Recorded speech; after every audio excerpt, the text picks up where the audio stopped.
Davis steps under center. Gibson and McClendon behind him. Davis with motion by Richard. Will give the ball to McClendon. He leaps. Oh, he doesn't get in. He fumbled the football. Carolina holds. The game is over.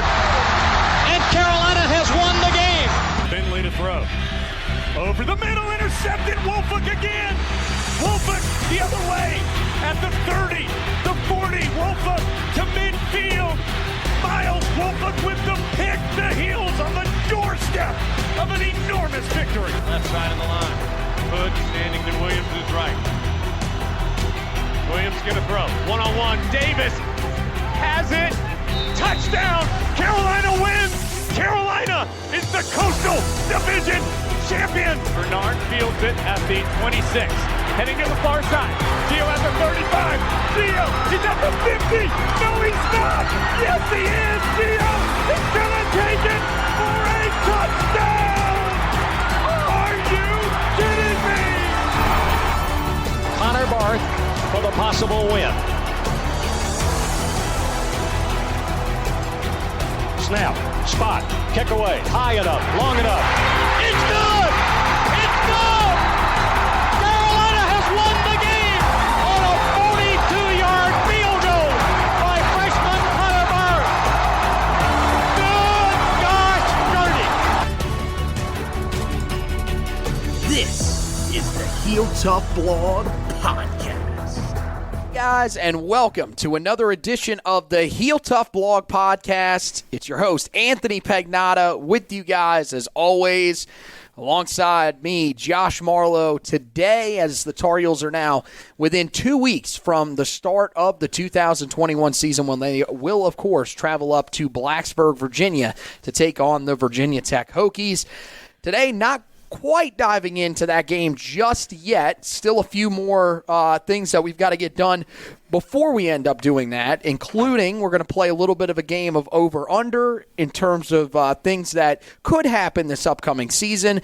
We do have our official record predictions that we're going to hand out today, and then we also have some things that we'll talk about at the end, including a look at preseason week number 2, some of the guys that have been cut that are former Tar Heels, and a little talk about the alliance that is apparently coming together between the ACC, Big Ten, and Pac-12. But we start with some news coming out of camp, as well as another big storyline that we'll touch on here right at the end. Mack Brown met with the media again on Sunday following Saturday's second scrimmage of the fall. Started out by saying that he has already had conversations with most of the guys about their roles heading into this week. At the time, he said he still had some that he had to go through. He has seemingly finished all of those to this point. Basically setting up, he said that the last conversations he was going to have were going to be on Monday. That set up what would be a basically 1 week sprint to the finish, where he said most decisions on who will start and who will play, that's how he phrased it, in the opener will be made by Monday. Basically, the guys that will start, he'll let them know, and the guys that are going to play some sort of role in that game, some sort of reps, will also be notified by Monday as to what exactly their role is going to be when they make the trip up. Battles that are still ongoing right now are at backup quarterback. Not much separation there. Jacoby Criswell, Drake May continue to go back and forth. The interesting thing that you could take away from what he said about that battle was that Jacoby Criswell does hold the experience edge, which of course is true, but that's probably something that when it comes down to it, they may or may not be able to, that may or may not factor in the end. Same thing could be at running back, where Mack Brown says that they are still having some battles going on there. You would assume for that third running back spot. He has talked about a lot throughout the summer.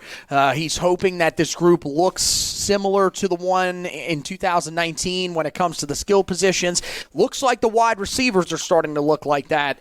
Now he wants the running back core to look like that. And remember, they had 3 guys back there, not just 2 back in 2019. So they're trying to find that third guy. I think one of the big things they're trying to find as well with that is a guy that can pass protect, because we did hear him say about Caleb Hood, how Hood is still working on some of those pass protection things, considering that he was a quarterback at the high school level. So we'll have to see, what Carolina does there, how much somebody would play. But he does say that, again, experience matters there. Guys like Josh Henderson, British Brooks, because they've been in the system, because they've had to learn how to pass protect, probably hold a little bit of an edge there. So we'll see if in the final week one of those freshmen can jump up and show enough in pass protection that they could be able to play. And then the other one that he talked about was corner. That's one of those positions where he's not really looking for guys to step up that haven't proven themselves just yet. It's more about guys that have proven themselves, who's going to be able to step up and play the most reps out of that room. He pointed to the fact that that room is absolutely loaded with talent this year, with Storm Duck being back to full go. He is now, in that rotation along with Tony Grimes, Kyler McMichael, and one guy that's been mentioned a lot throughout really the summer and into the fall months has been DeAndre Day Hollins. He's a guy that heard a lot about as the fourth man. Looks like he's going to play a pretty significant role as well. So we'll see how those work out over the next week. 4 wide receivers appearing to have separated themselves at this time. That was one of the positions where they were looking for a little bit of separation. They have plenty of depth. Mac Brown talked about that. But to this point in camp, it's, of course, Josh Downs continues to be the guy that everybody talks about. He's going to be the leader of that room. Emery Simmons has done some really good things. I think this may finally be the year that your prediction is right on him breaking out. Mac Brown talked about him again as a guy that has just been extremely consistent in camp in terms of his effort, has really good toughness, so he thinks he's going to be a big factor. He said Antone Green has really stepped up this year. One of the big things for him has been confidence. That was something that we heard from Green himself when he met with the media a couple of weeks ago. That's one of the reasons that he feels like he's been able to sort of get himself in a good position to compete this year, and Mac Brown believes that's the case as well. So it looks like he's going to play a pretty significant role. And then Justin Olson, we've heard a lot about him, but this was really the first time that Mac Brown has pretty much confirmed that he is going to play and play a lot. He said that these 4 guys that I just mentioned, they are guys that have pretty much played every snap when it's come to playing with the ones. Justin Olson has been in that group, something that I think is a little bit, I wouldn't say shocking, but a little bit surprising to see that he's gotten to that level so quickly, especially with the fact that he really wasn't much of a factor the last 2 years.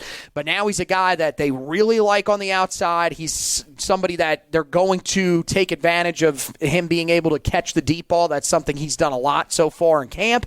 And there's some versatility with him. Mac Brown says that they have used him out wide, and they've also put him in the slot. So there's going to be a couple of different roles that he's going to be able to factor in this season. And we heard that from Olsen himself and Lonnie Galloway earlier in the week when they talked with the media. So looks like he's headed for a pretty sizable role himself. Mac Brown also touched on the recruiting success and how quickly it has come. That's the one thing that shocked him. He thought that they would be able to recruit big-time guys, but he thought it would definitely take a little bit longer than it has taken. He has been a little bit surprised with how quickly the success has come, but part of that is that, look, the state of North Carolina has been fantastic over the last few years. I mean, this year, not the greatest in-state class in terms of the sheer number of prospects, but you've got a gem in 5-star in-state defensive lineman Travis Shaw, who the Tar Heels did land a commitment from in the 2022 class. Number 4 overall player in the class, and the comparison on 24/7 Sports website is one that should excite you, because I think it's pretty much spot on. I don't remember the analyst that gave the projection. Compare him to Akeem Hicks, who is a tremendous defensive lineman for the Chicago Bears. Really basically just saying he's a versatile guy that can play all over the place. He's plays with a lot of fire, a lot of physicality, but he also has a lot of athleticism to him. I think the biggest thing, and this is where we'll finally bring you in here after touching on some of these opening notes here, is when you talk about this commitment, I think this really, we've seen a lot of Tar Heel fans that think that this is starting to show the signs of building a contender. And I think that it's getting to that point. But I think the biggest thing that you have to figure out now is how does this translate onto the field, because the recruiting success is there. Now it's about translating it into results on the field. I think that's the biggest thing. If Carolina wants to keep recruiting the way they're recruiting and they want to legitimately challenge Clemson, because the commitment of Travis Shaw was a step. You're still many steps away from what Clemson's doing on and off the field. The results have to come on the field. And I think Mack Brown has echoed that, yeah, they made the Orange Bowl last year, but a lot of things factored in that Orange Bowl appearance due to the COVID-restricted season.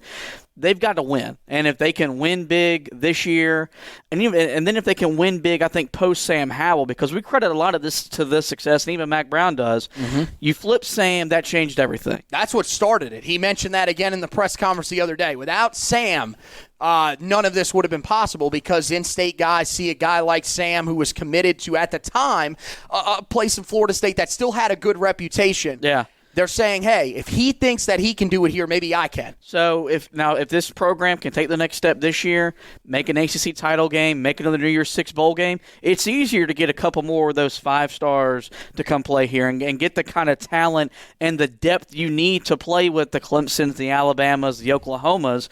But we're at that point now where the recruiting has caught up. Now you got to go win football games to be a legitimate elite program. Yeah, I mean, they're doing everything that they need to do on that front. And now it's just about being able to put the results on paper, which we think Carolina has a pretty good opportunity to do this season. We'll, of course, go through their schedule, sort of predict their record here a little bit later on. But let's go and do some over-under. I saw this. There was a guy on Twitter, in one of the groups that I'm in, he was bringing up, he threw this question out regarding one of the wide receivers about whether or not he felt that, or guys in the group felt that he would reach a certain number of touchdowns on the season. So I figured let's do a little bit of that here on the podcast. That's a pretty good idea. These are not official in any way. I tried to look up Vegas prop bets for college football. I don't think they do those for the season. I think it's only just you can bet on games. You can bet over-under on records. I think that's pretty much it. So I made up some of these lines myself in terms of milestone areas that guys would potentially be able to reach. So the first one, are you going over or under on Sam Howell with 39.5 total touchdowns? So if you're going over, he reaches 40. Yeah, I got the over. I think he's going to be a Heisman finalist, as we mentioned last week on the bold predictions. You're going to be a Heisman finalist with a quarterback. You got to put up some big numbers. This is an offense that's going to have to throw the football. We think a lot early on in the season. A lot of wide receiver talent depth. I've got 2 receivers that I think are going to get double-digit touchdown receptions. So give me the over on that one. Yeah, I'm going to go over as well. I think that you're going to see a guy that probably will be a little more involved in the run game as well, because they're going to have to get a little more creative there than they've been in the past 2 years because of the talent that they had back there. This year there's still talent, but it's not quite as proven as in the past. So I think early on in the season, you're going to see them rely heavily on their quarterback, and you could see a little more quarterback run throughout the season and potentially in the red zone as well that could allow Sam Howell to reach that 40 touchdown mark by season's end. I agree with you too, because like I said, I have him winning the Heisman. That was one of my bold predictions. I think that if that's going to happen, he's probably got to get to that point. This one I know for you, but definitely want to confirm it and give my opinion on it as well. Josh Downs, over under 9.5 touchdowns. Yeah, the over. I think that one's pretty self-explanatory. He's going to be Sam Howell's go-to target starting week 1 at Blacksburg. We saw what he did in the Orange Bowl. He has big play potential every time he touches the football. Give me over 9.5 touchdowns. I mean, look, he had 7 catches all of last year, and 3 of them were touchdowns. So, I mean, it's going to be pretty hard to not see this guy getting to that mark. I agree with you. One of the main reasons that I put this on there was this was the question that sort of motivated this whole segment. But, yeah, I would say he will definitely reach the double-digit touchdown mark. I think he's definitely got a chance to be right there around 11 or 12. Could be higher. I mean, it depends. I think it depends on how some of the other guys emerge. If Bo Corrales is going to be healthy at the start of the season, can Garrett Walston be a red zone threat? If not, they're going to lean on him heavily as their red zone guy, and he could end up. I think there is an outside shot that he could reach 15 if things break the right way for him. I'll go over on that one as well. How about this one? This is one that I think you've kind of talked about a little bit here in terms of sort of a number he has to reach. Ty Chandler, 800 rushing yards, over or under this season. This is really tough. I know Carolina's returning their entire offensive line. And I know what they did last year running the football. That was with Michael Carter and Javonte Williams. The good news is Ty Chandler's ran against some really good defenses when he was at Tennessee playing in the SEC. Florida, Georgia, Alabama. Mac makes sure to list them every time he talks about I don't think he gets 1,000. I do think he gets 800 yards, so I'll take the over. I'm going to go over as well, mainly because of the fact that I know that there have been a lot of really good things said about Caleb Hood. I still just don't know how much confidence I have in that group behind him. And I feel like, at least for the early part of the season, they are going to have to lean pretty heavily on him. I'm with you. And we've seen it from a lot of other people, a lot of other media members that cover college football in depth. There are a lot of people that have him as a first-team All-ACC running back. I know there's not a ton of guys that return in the ACC, but this is, a lot of guys consistently have him as a first-team guy, and this is a conference where you do have like Jahmyr Gibbs at Georgia Tech, who's consistently ranked ahead of, who's extremely talented. And Cameron Harris out at Miami. So I think, I'm going to go over. I think you're right. I don't think he reaches 1,000. I would say 800. He'll probably be right in that area, but I'll go over. I think he's probably got to be around that mark or above it if Carolina's going to have the success that you talked about. You're saying at least 150 yards a game is where you want to be at. I said around 140, but I think either way, Ty Chandler's got to be a big part of that. How about this one? Last year, they forced 11 turnovers. How about this year? Turnovers forced by the team, 14.5, over, under. I'd love to go over, but I'm going to go under just because we haven't seen the defense yet. And I know that's maybe a really bad way to answer it. The way they get to the over, though, is if they can get pressure on that quarterback without having to blitz their linebackers as much as they've had to the first 2 years. But we don't know if they can do that as of today. I'll take the under.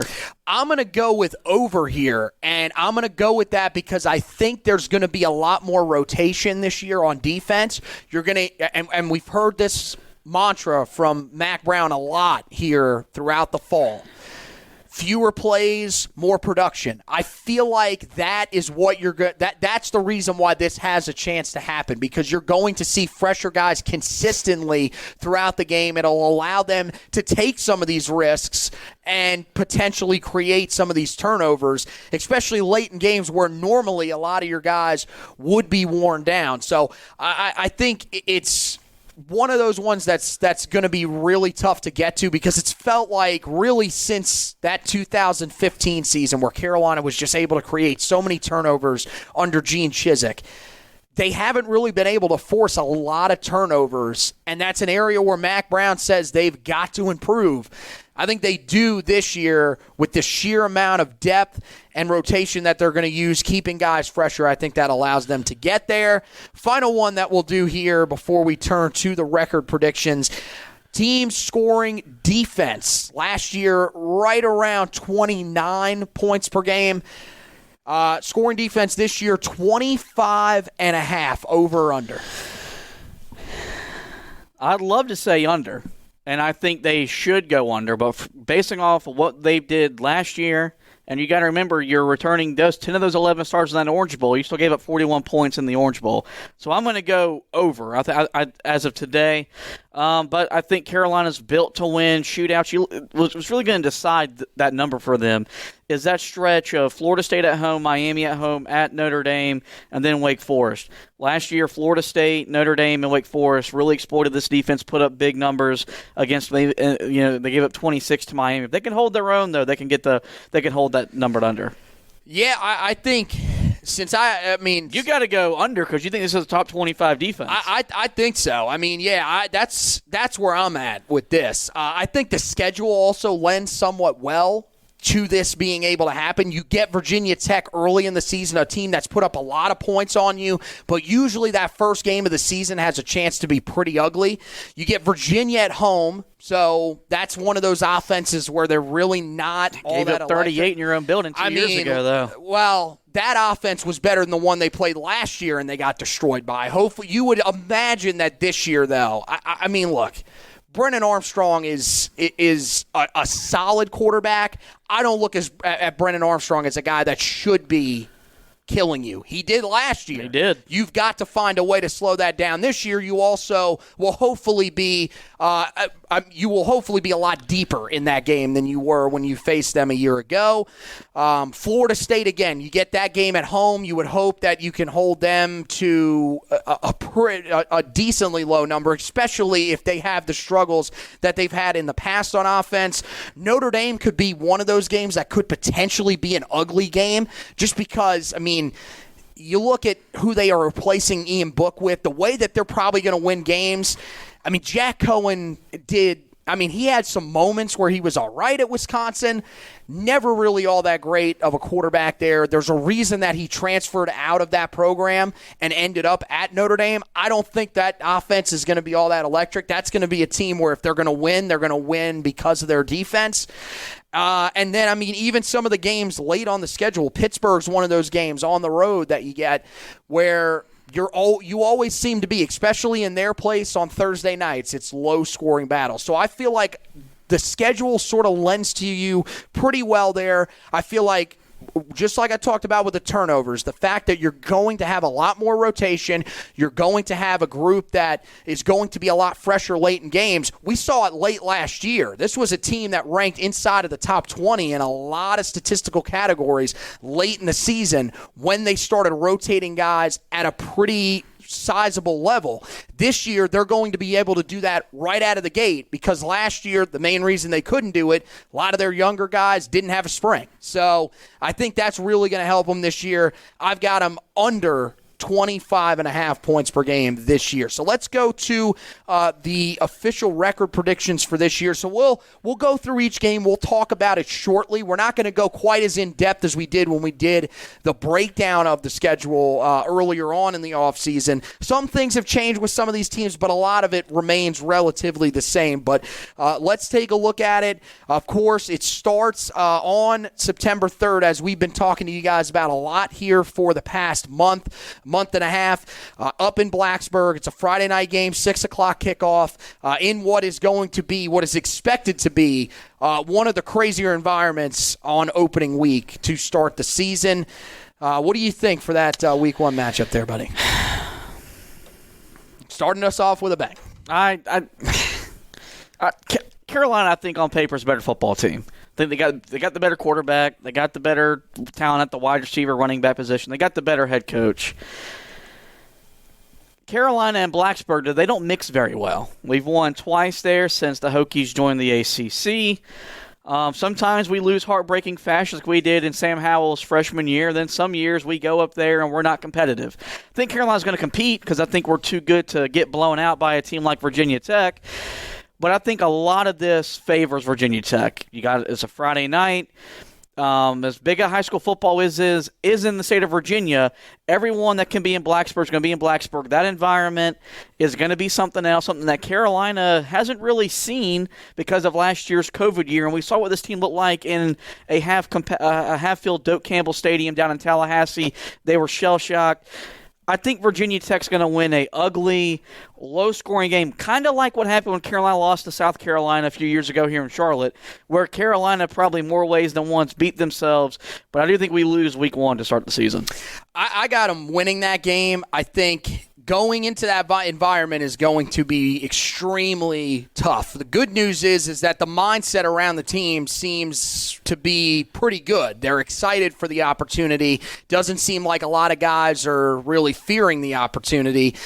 I think the other thing is if you're trying to compare it to some of the games to start in the Larry Fedora era, you've got a different head coach there. You got a guy that's been through these types of scenarios many times before. I think the big thing is I'm with you. Anybody that thinks this game's going to be a blowout on either side, look, if you're a Carolina fan, you should be hoping. Yeah, I want the game over at halftime. I mean, seriously, I think I'm with you on that. Is there a possibility that could happen? Yeah. If the sheer talent takes over, then yes. But I don't think that's how it's going to work. I think that the environment is going to be a huge factor in this game. I think the fact that it's going to be the first game of the season, it's going to be very, very sloppy, but it's going to be sloppy on both sides. My thing is if it comes down to a late game situation, I am trusting Sam Howell to beat Braxton Burmeister in a late game situation. And here's the other thing. If there's a game where the Tar Heel defense should be able to help you win a game, even if this defense is not going to be a team that forces a bunch of turnovers, holds teams to under 25 points per game, whatever, this should be the game. You are going to be at your most healthiest. You're probably going to be able to rotate at a pretty high level to start out, one of the highest levels that you've been able to in a long, long time. That's what should give you the advantage in this game. And, again, I'm going to trust a guy that is seen as the nation's best quarterback to win this game for the Tar Heels. Yeah, I mean, love to see it happen, but got to remember Justin Fuente, his job is going to be on the line the first month and a half of the season. He gets a win over a top 10 football team. That'll cool that hot seat just a little bit. It's definitely going to be an intriguing matchup. So then you go to September 11th at home to open the season, open the home slate against Georgia State. This one, Mac Brown has mentioned it in passing a little bit. This is going to be an emotional game. This is 20 years since 9/11. The anniversary of September 11, 2001.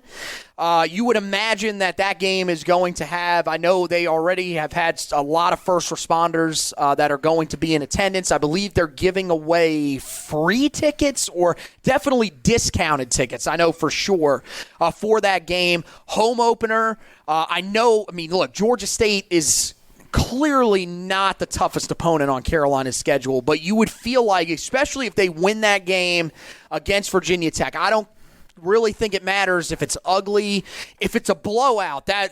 First game of the year, doesn't matter that it's against Georgia State. That place will be rocking because there will be so much energy there. I don't think we really need to have an in-depth conversation about this one. I think it's going to be really interesting because we will, of course, be in attendance to see some of the things that they'll probably do pregame. There probably are plenty of former Tar Heels that have ties to this day. There might be guys on the roster that currently have ties to this day in some way. So I think it'll be pretty interesting, but I think we can both agree.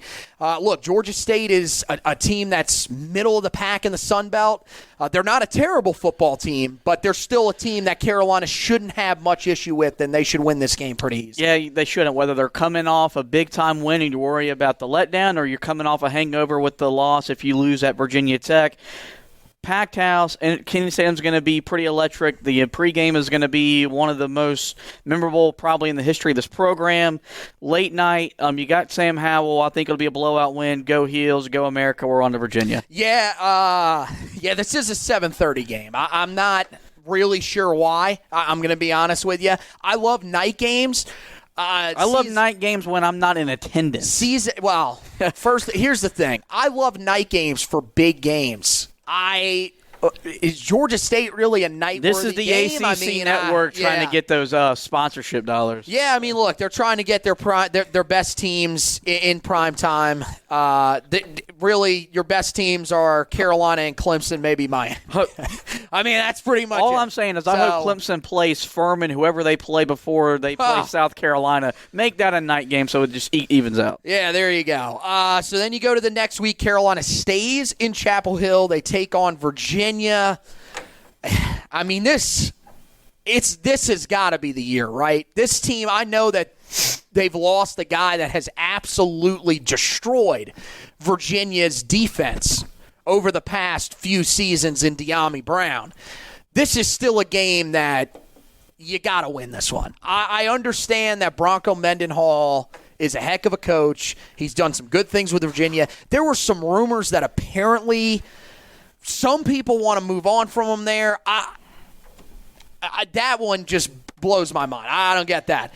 But I mean, I think they still have a chance to be one of those teams in the Coastal. Like, they have a sneaky shot to finish third, maybe, in the Coastal. But you got to win this game. You gotta, and you should.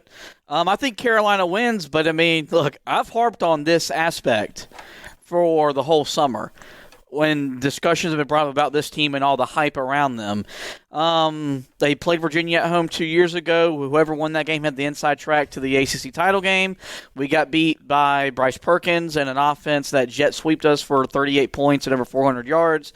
Last year, as you mentioned, Brennan Armstrong outdueled Sam Howell, and he outdueled him. Carolina gave up, I think, 44 in that game. But there's no excuses. If Carolina's a preseason top 10 team, if they're the best team in the Coastal, they'll win this game and win this game rather handedly. Yeah, this will be a game, though, that I think at this point, if they win this game, regardless of how ugly it is, you're going to take the win because this team is the problem just a thorn in the side. That Carolina has had in this game is that it has meant more to Virginia. Yeah. And yep, we mentioned that after every evident. one of them. Yep. And that's what's got to change. This is the South's oldest rivalry. It's got a historical value. Virginia fans care a lot about this. Carolina fans care a lot about this. We got to get the players to kind of feel the same way.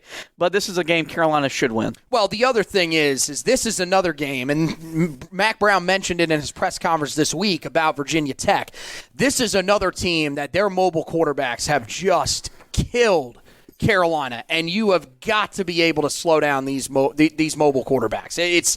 There's no way that Brennan Armstrong should be running for 100 yards in a game on you. I mean, again, he's a solid quarterback. He is middle of the road in the ACC. You need to be able to take care of business in that game. I think they do. You then go on the road, but it's technically a neutral site game. Very, very strange way to look at this game. On September 25th versus Georgia Tech, it'll be played in the Georgia Dome, of course. Mercedes-Benz Stadium. Or yeah, I can't even keep up with the different names now. Now the Superdome no longer sponsored by Mercedes-Benz. I can't keep up with all the different sponsorships changing. But yes, Mercedes-Benz Stadium in Atlanta, Georgia Tech. That's a new thing that they're going to be doing throughout the next few years. Carolina probably one of those ones whenever they go down there, they'll be primed to potentially be in that venue for that game because they're going to want to put significant games there that are going to put a lot of fans in the seats. Again, Georgia Tech, I really like Jeff Collins as a head coach. I think that he's a guy that if you give him time, he's going to get them where they want to go. They've got some good pieces on the offensive side of the football. I don't think Carolina should have much trouble in this game with Georgia Tech, though. They shouldn't, but there is does Carolina get caught up in the playing on the road in a neutral site in one of the NFL's most glamorous stadiums? I'll say this about Georgia Tech. I don't know what the win total is going to look like for them. That's going to be one of the most improved football teams, not only in the ACC, in the country. Because I echo your praise. I think Jeff Collins is a hell of a football coach. He's doing it the right way, in our opinion, down there at Georgia Tech. But Carolina should have no problem getting to 4-1 in Atlanta the day after my birthday. Well, 3-1. 3-1. You're projecting forward. You're giving away picks here. Then they go back home, September 2nd against Duke. Dub. I mean, this is not a game that they should have much trouble with. I mean, Duke lost their two best pass rushers from a year ago. That was the best thing about that football team. The only guy that could give Carolina trouble would be Mateo Duran on the ground. That should be your focus in that game. I'm going to be honest. Load the box with 8. Make Gunnar Holmberg beat you. There's a reason that this dude's a senior and hasn't played, even over Chase Bryce last year. I mean, if you're on the level that you think you're going to be on, this shouldn't be a problem at all. I know Duke was very competitive the first year once Mac Brown came back. The worst thing that happened for David Cutcliffe and Duke's program was that Carolina got rid of Larry Fedora because that took away their – because he knew how to beat Larry. I don't think David Cutcliffe has what it takes to beat what Mac Brown is building and what we're doing now. Chop it up to an easy dub. So you move on then, October 9th, game against Florida State. There's a lot of elements that go into this game about what exactly this game is going to be, because there is a chance that if Florida State can just do something, they've got Mackenzie Milton, who was a standout quarterback for Central Florida at one time before, of course, he went down with a brutal injury. Dylan Gabriel came in. Now Dylan Gabriel's one of the best group of 5 quarterbacks in the entire country, if not the best, and there simply just wasn't a quarterback spot left for Mackenzie Milton at Central Florida. He ends up transferring to Florida State. If they're good enough, this is one where it feels like they would force this as a primetime game, because Carolina got beat last year. Mac Brown has never beaten Florida State. But, I mean, this game's at home. Carolina, you would think, should be able to win this game. I think if Florida State can make a bowl game, if they can get to 7-5, I think that would be a good season for them, because there are still so many issues for that Florida State team that are not correctable in 1 year. This is another one of those games. I mean, looking at that game against Virginia, these are games that Carolina lost last year. They've been talked about the entire offseason to these guys. Remember what happened in these games. You would think that they won't need much motivation in these games, and I think that Carolina should be able to win that game. I will say this, though. That's one of those games on the schedule. I don't see any way that's a blowout. That game is going to be a fight, because they are a team that Mac Brown just struggles against no matter what. I think Florida State's going to be a very much improved football team, a lot like Georgia Tech. I think Mike Norvell is going to do a really good job there. You've got an experienced quarterback that is not going to be afraid to go into Kenan Stadium and play.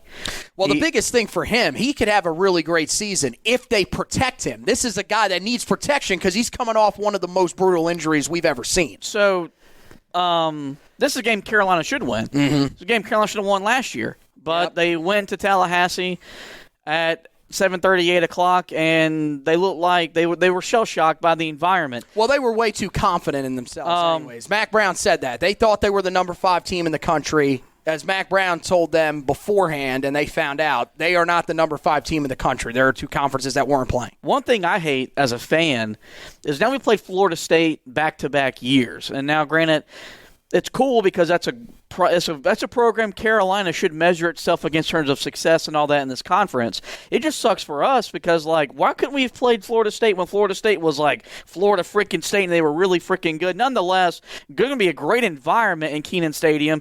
Could be a late game, could be a primetime game, setting you up for what could be a sneaky college game day game the next week against Miami. I think Carolina wins that game, though, no problem. I agree with you on that one for sure. You move to that game against Miami, as you mentioned.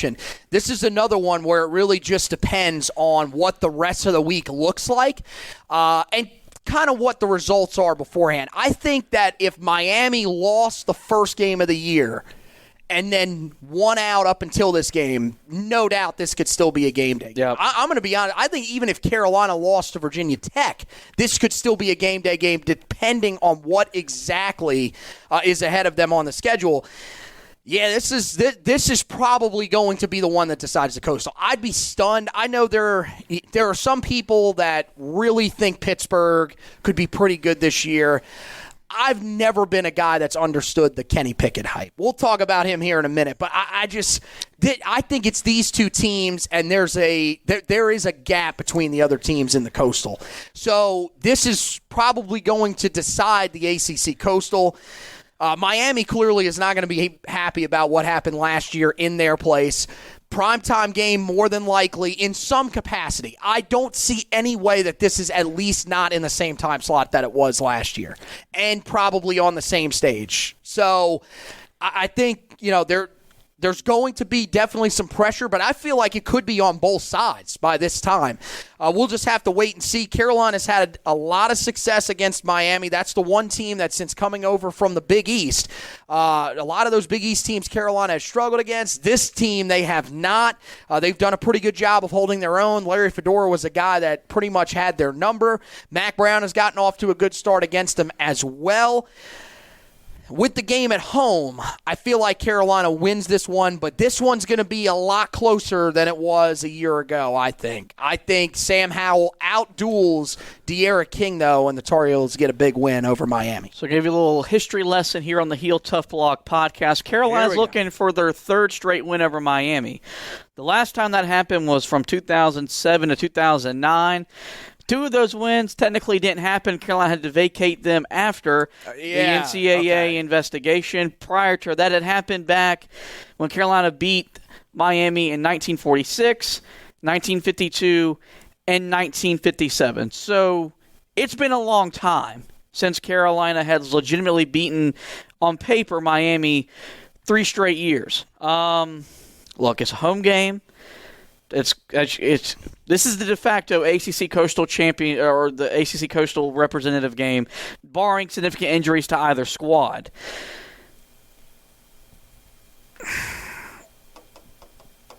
I mentioned last week I don't think Carolina makes the ACC championship game. That was an epic pause, by the way. You like that? My gosh. In a large part because they lose this game to Miami at home. Whoa. And for further context, and I went public with this prediction. Oh, I thought you were going to change the prediction on the spot here. That was such a long pause that I thought there was some debate. No, I went public with this prediction on Twitter a few nights ago. I think Miami's going to upset Alabama week 1 to start the season. I think it's going to jumpstart them on the way to an ACC championship game appearance. I think Carolina loses at home to Miami. So then they have a 2-week hiatus. They have that bye week in there before they head up to play Notre Dame in South Bend.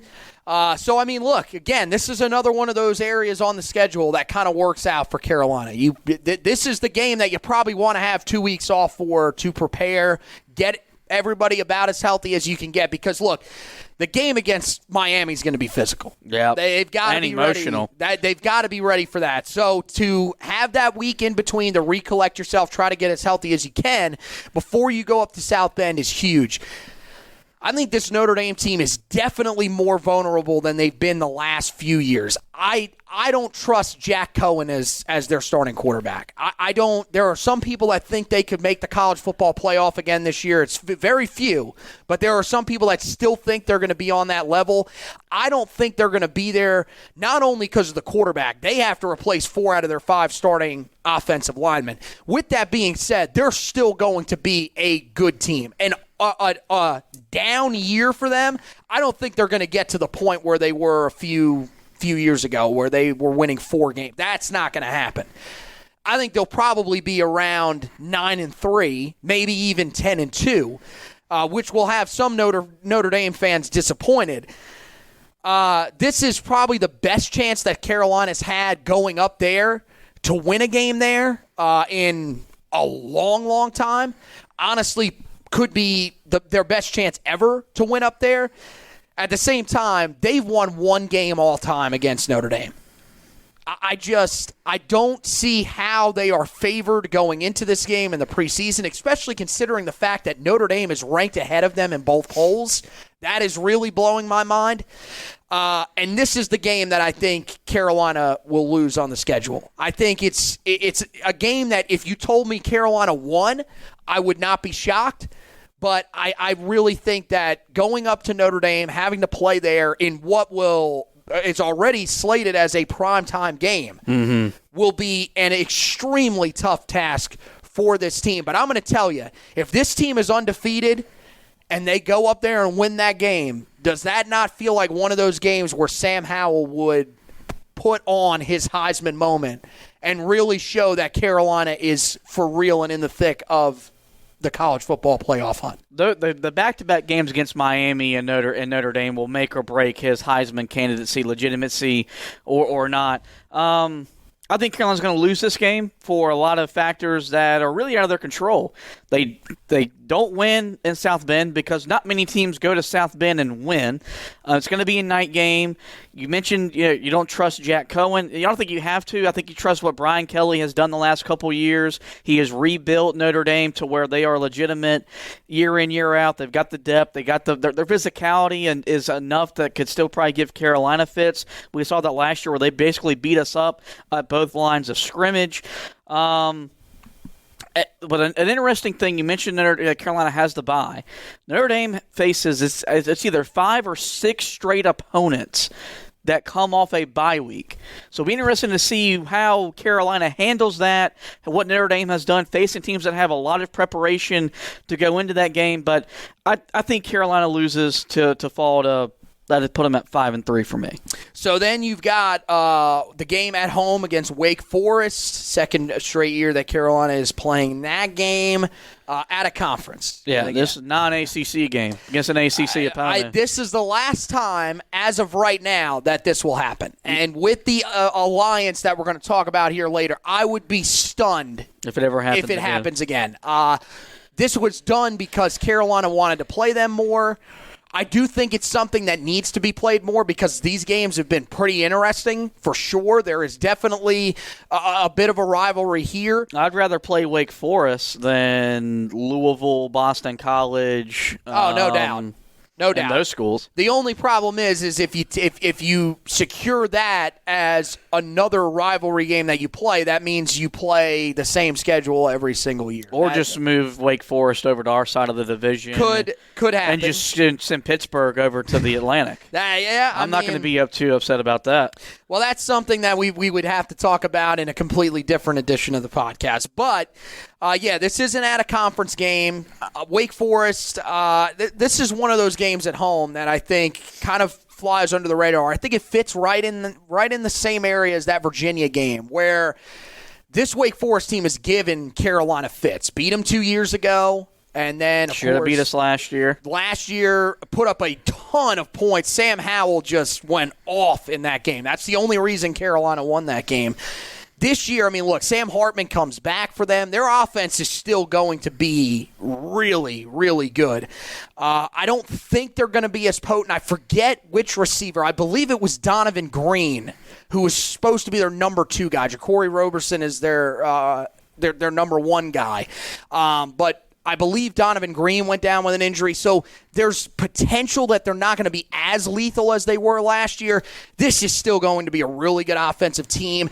This is one of those games that, honestly, I don't see any way this isn't a shootout. If there is a surefire shootout on this schedule, it is this game.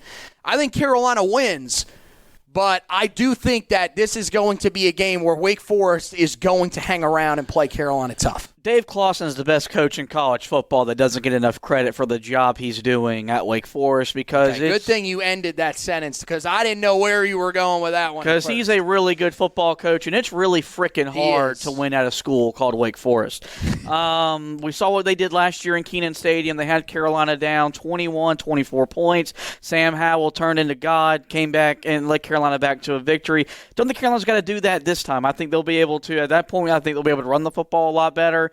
They'll be able to control the game. This is a game coming off that loss for Notre Dame that if Carolina, and the way I've got them going, they could lose because their confidence could be gone. I think Carolina bounces back. They get a win to get to 6-3. So then you go on the road Thursday night. Why would it not be on a Thursday night, especially playing there at Pittsburgh? It's a short turnaround, but this is a game where, look, I know that Pittsburgh, they're going to have some good defensive players. They always do. They're going to have guys that can rush the passer. This is a team that Carolina should be able to outpower just based on talent. Mainly, they should be able to put up points in this game. I don't get the Kenny Pickett stuff, man. I know he's been in the conference a while. Beat Sam Howell. I think he's played in an ACC championship game. And got destroyed. I think that he still played an ACC championship game. The players around him are so much better than he is. I don't see anything that wows me. You still got to make the Kenny plays. Pickett. They're not winning games in spite of him. I think they are. He beat number 2 Miami in spite of him as a true freshman quarterback. I don't see anything impressive about him. Carolina should win this game. No doubt in my mind they should win this game. It's on the road. You would hope they can bounce back against this team because this is a team that they should not be losing to. No, they shouldn't. I think Pittsburgh is going to be a good football team, but I don't think they're going to be on the level to beat Carolina. I think Carolina goes back. I think they go up to Pittsburgh and avenge that loss from 2 years ago because we did not play them last year due to COVID. Right. Played them back in 2019. That was the only Coastal opponent that Carolina did not play last year. That was the first time that they had lost to Pittsburgh since Pittsburgh entered the conference as well. So that's a game where Mac Brown and the boys should be looking to bounce back and do so in pretty big fashion. You then go home, Senior Day, on November 20th against Wofford. Wofford, a decent FCS program, shouldn't be any problems for Carolina. This will be just a day where you hope to honor some big-time seniors. More than likely, this will be Sam Howell's last game in Kenan Stadium, as well as guys like Jeremiah Gimmel, Tamon Fox, those types of guys. So that's really what you're hoping this day is going to be about. Shouldn't be much issue. Yeah, no, that game should be over first quarter. So then you go to the November 26th matchup at NC State. Last time Carolina played them on a Friday, it did not work out great for them. For them, for the section of Kenan Stadium that we were sitting in during that game, for the young lady asleep underneath the section of the stadium that we were at that game. I think you're getting your games confused. The sleeping lady was at Pittsburgh. Might have been that 16. one. Nonetheless, some things were said while we got very angry at the halftime squabble that went on. That was, of course, the game that most people will remember as Carolina on Black Friday wore the all-black uniforms. And it was a funeral of some sort. Huge expectations coming into that game. Carolina just did not look prepared for that game. Shocking that Carolina wouldn't be prepared for a game under Larry Fedora, especially late in the season. I'm just kidding. That was a shot at Larry that was unnecessary there. But there were times that was prevalent. That was one of those games that was just so frustrating because you were saying to yourself, especially with the losing streak that they had at that time, man, this team, they've got to be able to respond against State, right? What more motivation do you need? It's NC State on Black Friday. You're on national television. Didn't work out very well for Carolina in that one. Of course, the last time that Carolina played at NC State worked out very well for Carolina.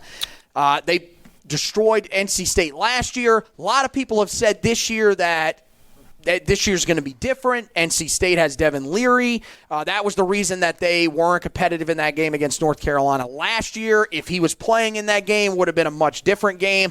A lot of people believe that NC State will win this game. I think this is the thing about this game.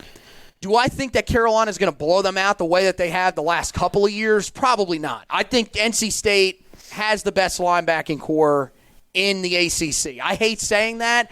Peyton Wilson, Isaiah Moore are legitimate, probably day 2, if not higher, NFL draft picks. I do think Devin Leary is a talented quarterback. They can run the football. This is going to be a pretty good State football team. People have to prepare themselves for that. But this is one of those games where people are worried, will Carolina be in the right mindset at this point of the season? Even if they're sitting where I have them at, which is 11-1. I'm going to tell you one thing about this game. If there's a guy that I don't worry about getting his team motivated for a rivalry game, especially against a team like NC State, where it is very well known that they hate Carolina, they would be looking to do anything to upset their historic season at that time. I think Mac Brown is a guy that can get his guys motivated to win this game. If this was under Larry Fedora, and again, I just took a shot at him, but I don't want to offend Larry on this one. I would be more worried for sure if Larry Fedora was the head coach of this team, getting them motivated. With Mac Brown and this rivalry, I'm going to be honest. I don't think the guys on this roster would even need Mac Brown to know how important this rivalry is. But I think with Mac Brown there, this rivalry is a big thing in and of itself. So they will be ready to go for this game. I think Carolina has more talent in this game, and I think they will get a win. But it will, like I said, it will be a lot closer than in years past. Yeah, I think State's an 8-4, 9-3. Upset here or there, there's a pathway for them to get to 10-2. They've got the talent, there to do it. Athlon Sports, their top 3 guys has NC State beaten us. I saw that article today. So if State beats Carolina, I don't think we're all going to be sitting there shell shocked. When we hired Mac Brown, we asked him to beat your in-state opponents, fix the recruiting, and get Carolina back relevant. He's done all of that. Mm-hmm. And a lot like Roy Williams, you can tell when Mac Brown talks about NC State, he hates NC State. And I love that because I hate NC State a lot. As y'all all well know, because I don't hide my feelings about that program. This will be a game that, for Sam Howell could be in his final ACC game, a good way to leave a legacy going 3-0 against NC State. Maybe it's leading Carolina to the ACC title game. For me, 9-3, they could still make it back to a New Year's Six bowl game depending on how everything shakes out. I think Carolina wins. I don't think playing on Friday is going to hurt them. I don't think playing the day after Thanksgiving is going to hurt them because they got a guy that's going to get them ready to play. It's not about Thanksgiving. Screw that holiday. Let's go beat NC State. I think Carolina does that for the 3rd straight year. I mean, look, I think they're going to be watching. Who do you guys play on? The Raiders. I think that they will be watching those games. Mac Brown will say, I love Thanksgiving. We'll put it on. We'll eat around, around the training table. They can have a more traditional one because they've reached that 85% vaccination rate. He confirmed that the other day. But I think you're right. The mindset in that locker room that week will be, no matter what, especially if they are at 10-1 or, God forbid, at 11-0, the mindset will be, because they're going to hear it from everybody. They're hearing it already in the preseason about the projections of where they could be at that point, is that this is a game where Carolina is going to have a letdown. They're going to be feeling themselves, and they're not going to be ready for this game. I don't think that they are going to take that mindset at all. And I think going into that game, they're, in my opinion, 10-1. If they win that game, they're in the ACC championship game. And I have them winning that game. So I have them at 11-1. I have them going undefeated in conference. So, I mean, look, they've done it before. It's definitely possible. It's going to be tough, no doubt about it. I think this is, looking at it, a manageable schedule, but there are still a lot of places on this schedule where Carolina can slip up. There are a lot of teams on this schedule that are talented, that can give Carolina issues. But I think everything sets up very well for them. I feel like the other thing is that you've got a quarterback that is entering what you would expect to be his final year. He wants to leave a lasting legacy. And I think the other thing is that the guys on the team around him want to help him leave that lasting legacy. I really feel like there's some extra motivation here, and that could be what pushes Carolina over the top in some of these games. That's why I've got them 11-1, undefeated in conference, and making the ACC championship game, meeting Clemson in Charlotte. Yeah, I got them 9-3.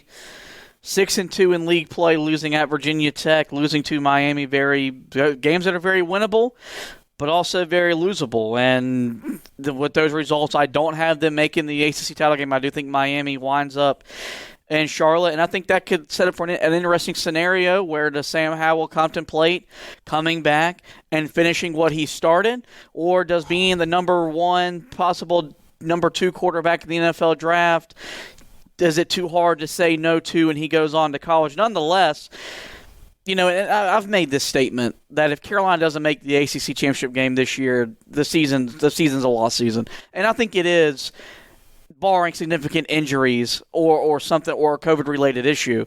But even if it does, Sam Howell will go down as the greatest player to play football here when it's all said and done, and it's going to be a fun season watching him play. Also, I'm going to be honest. If they end up going 9-3 and 6-2 in conference, with the losses that we're talking about, is that still not a step forward? I wouldn't count it as it would still be a failure, I would say, where expectations are at. But I still think it is actually a step forward for the program. Does Mac Brown think it's a step forward? No. Then it's not a step forward. Would not claim that as a step forward. Honestly, that's where we're at. I don't think he sees last year as a step forward. I think he sees last year as a failure. I think last year was, you were 8-3, made the Orange Bowl, but do you make the Orange Bowl at 8-3 if every conference played a full season?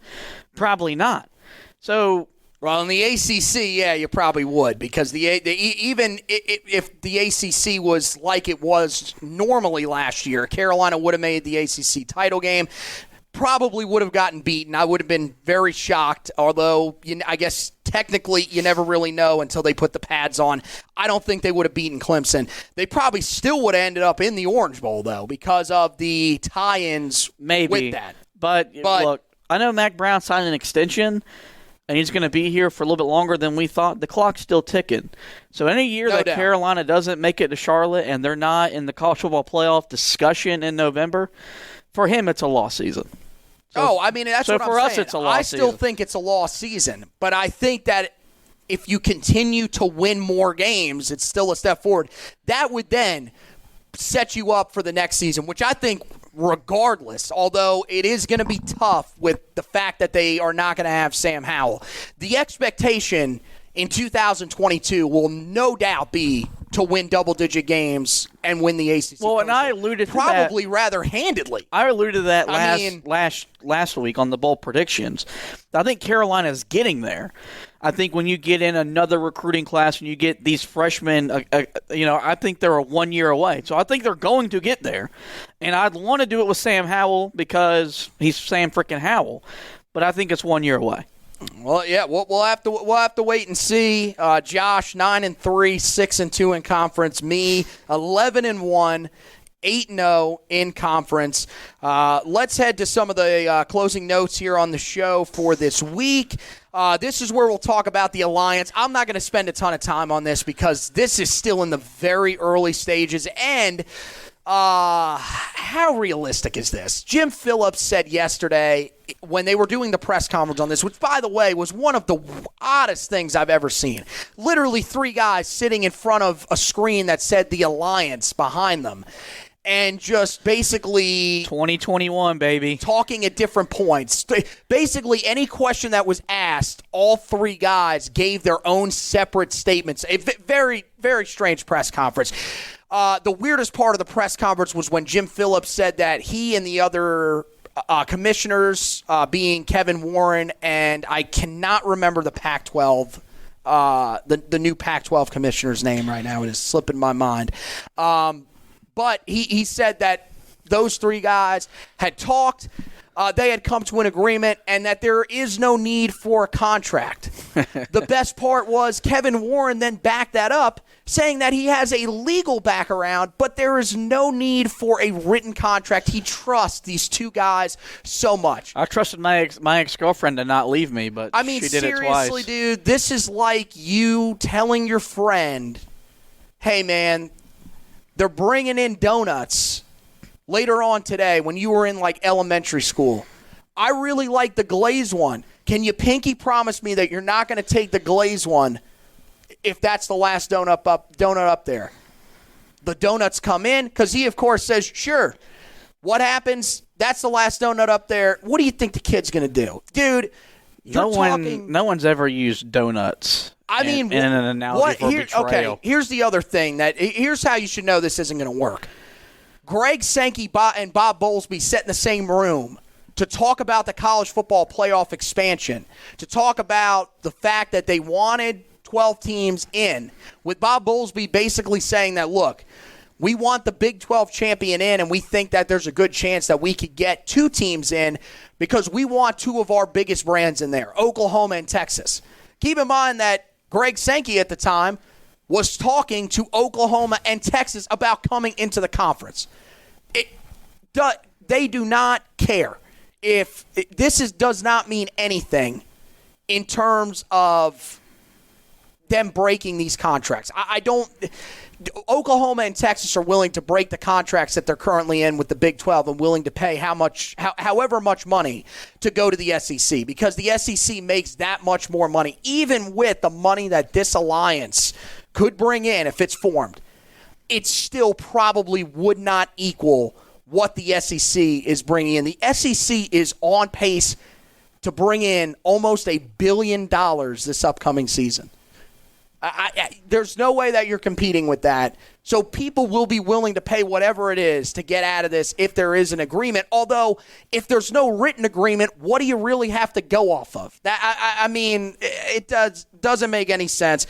I don't think there's a lot that's going to come out of it. One of the things that people have said could come out of this, Mac Brown talked about it a little bit the other day, is that this could mean that there is potential that there could be some scheduling agreements between the two sides. As Mac Brown mentioned, Carolina does have some upcoming series scheduled against Big Ten opponents. None against Pac-12 opponents, but a couple against Big Ten opponents coming up. Of course, Purdue is one that they agreed to a couple of years ago, and the other one is slipping my mind. Michigan State, maybe? No, it's not Michigan State. The other one is slipping my mind. It's another team, I think, out in the Big Ten West that is just I'm not recalling at this time. But Carolina has some of those already in place. Home and home series for the most part. What some people believe could end up happening is this could pretty much be the end of playing FCS opponents. More than likely, what you would do is you would play a Big Ten opponent at a conference. You would play a Pac-12 opponent at a conference every year. And then from there, you make up the rest of your schedule. Probably wouldn't play an FCS opponent. You would just play other FBS opponents. Whatever. That's probably about the only thing that could be of significance there. Other than that, I don't really think there's much to take away from this. It's still in the very early stages as well, so I wouldn't be overly concerned about this if you're a Tar Heel fan. If anything, we mentioned it a little bit on the basketball podcast. This should probably give you a little bit of security about the fact that Carolina won't be leaving the ACC. Even if they were, though, Carolina really doesn't have much to worry about. They're a big enough brand that they would be able to hold on without much issue wherever they went. You look to preseason week number 2, a lot of former Tar Heels in action. Of course, the most notable performance, Mitch Trubisky against the Chicago Bears, his old team, signed some autographs for the fans in the stands and then proceeded to kick their team's rear end in front of them the other day. Best he's looked was that game in Soldier Field? Yeah, it was in Chicago. Best he's looked ever in his career at Soldier Field. 20 of 28, 221 yards, and a touchdown for Mitch. Mitch doing about everything that he needs to do as the backup quarterback in Buffalo. This is probably the most extensive playing time that he's going to see this year, but could be one of those scenarios where, I mean, pretty much what he's doing at this point is, over the next couple of years, play as well as he can and see if there's a place where you can land where they need a starting quarterback. Don't know if that's a possibility right now. Who knows? Maybe the Texans need a quarterback. I mean, they're running Deshaun Watson out there at safety, and it doesn't feel like they're too confident in their quarterbacks that are there, so you never really know. But that's pretty much the extent of what he's doing. Chaz Surratt was the rookie that really stood out amongst the Tar Heel guys. 10 total tackles, a tackle for loss, including highlight reel tackle on special teams where he absolutely blew up a punt returner in that game for Denver. The negative side of that is that, man, the Vikings are going to be horrific this year. They lost that game 30-3. That is, I mean, they are getting destroyed in these preseason games. I know it's preseason, but my goodness. Miles Dorn also played rather well in that game with 3 total tackles. Again, Michael Carter, good performance in the second preseason game for the Jets, 10 carries, 52 yards. Mac Hollins had a solid day for the Dolphins, 4 catches, 49 yards in his game. And then Andre Smith, once again, one of the leaders in tackles for Buffalo, had 5 total tackles and a pass deflection. Almost ended Justin Fields' career on a dirty hit. Absolutely leveled Justin Fields and welcomed I didn't him understand to the NFL. people trying to defend that hit. He hit him in the head. And yeah, definitely lowered his helmet. He went to Twitter and said it was legal. no, it's not. I don't know about that one. And a bunch of Tar Heel fans were defending him and praising him for that kind of hit. The NFL needs Justin Fields, and he had plenty of opportunity to make a cleaner hit. Get disappointed in Andre Smith. I mean, yeah, look, I think it was a dude trying to make a play, trying to make a highlight reel play, lowered the helmet. It's an illegal hit. He made the highlight reel of what not to do in the NFL. I still think he's going to make that roster. He's just played way too well here in these first 2 weeks of the preseason, which is great for him. I mean, I think that's a great opportunity for him. But yes, that was without a doubt that was an illegal hit. I don't see defending that. Players that are injured, guys that went down with injuries. Ryan Switzer had surgery before their second game of the preseason. His mom actually was the one that posted. I believe he may have posted that on his Instagram as well. Saw the post from his mom, Ashley. She posted that on there that this isn't quite what they were hoping for, but his season appears to be over. Apparently it was something that they had known was an issue for him. I don't know what exactly the injury was, but he did go under the knife. They were hoping he could fight through it, but it looks like he's more than likely done for the season. Honestly, probably was going to be on their practice squad again this year. I would have been shocked if he would have made that roster because that is a loaded wide receiving core out there for the Cleveland Browns. One that is absolutely brutal is Jalen Dalton, torn triceps done for the year for the Saints. He was a guy I knew that he was on the cusp of making the roster. One of their beat writers actually responded to one of my tweets last night, told me that he was going to be a starter in week 1. I thought he had the opportunity to because of how their depth charts sort of worked out with Charles Onyemata being suspended. Apparently that was the plan for the Saints, was that they were going to have him as their starter. This is a guy that was he was pretty much an afterthought coming out in the 2019 draft process, landed with the Bears as part of their preseason roster, did some really good things, have made the climb all the way up to being almost a surefire roster player for the Saints, and now this ends up happening to him. That's absolutely brutal. Just hate to see that for him.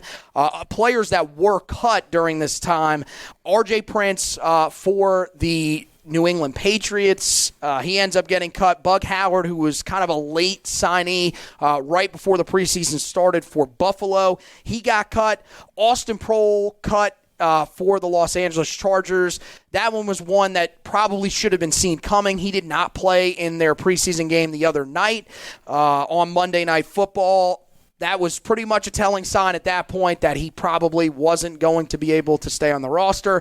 And then William Sweet gets cut with the Atlanta Falcons. So that's your look at the guys in the NFL. Of course, coming down the stretch at the end of this preseason week is when the rosters will be cut all the way down to 53. So you go from cutting 5 each in the first 2 rounds of cuts all the way down to 53, cutting 27 in your final. So we'll see. I think a lot of guys have pretty good potential to make the roster this year. We'll see how many actually make it, and we'll tell you about that next week when we wrap up the preview show for the game against Virginia Tech. And, that wraps it up for this show.